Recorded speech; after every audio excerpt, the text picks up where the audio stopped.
আসসালামু আলাইকুম দর্শক, আপনাদের সকলকে ডেইলি ফিশ উইথ রিয়াজের পক্ষ থেকে আন্তরিক শুভেচ্ছা অভিনন্দন। দর্শক, আপনাদেরকে আরও একটি ফিশিং ভিডিওতে সুস্বাগতম। দর্শক, আপনারা দেখতে পাচ্ছেন যে আমরা জাল ধরার সাথে সাথেই কিন্তু একটি ইলিশ উঠে গেছে। আপনারা দেখতে পাচ্ছেন যে জ্যান্ত ইলিশ, কিন্তু এগুলো সব আরও একটি ইলিশ উঠে গেছে। আসলে সমুদ্রে জালে যখন ইলিশ আসে, টানে টানে ইলিশ আসতেই থাকে। আপনারা দেখেন আরও একটি ইলিশ কিন্তু এসে পড়েছে, রূপালী ইলিশ, তাজা ইলিশ আপনারা দেখতে পাচ্ছেন।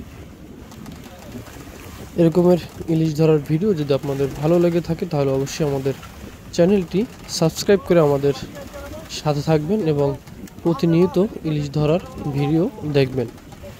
দর্শক, চলুন দেখি আমাদের জালে আরও কী মাছ আসে। দর্শক, ইতিমধ্যে কিন্তু আরও একটি ইলিশ চলে এসেছে। দেখেন জালে একের পর এক ইলিশ কিন্তু আসতেছে।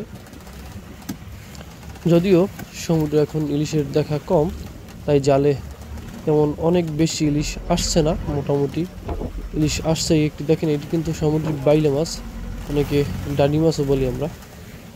কত বড় একটি মাছ দেখেন।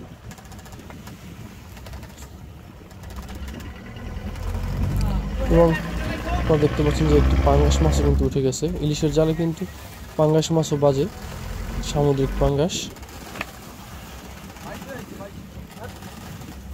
একটি কাঁকড়া উঠে গেছে দর্শক ইলিশের জালে।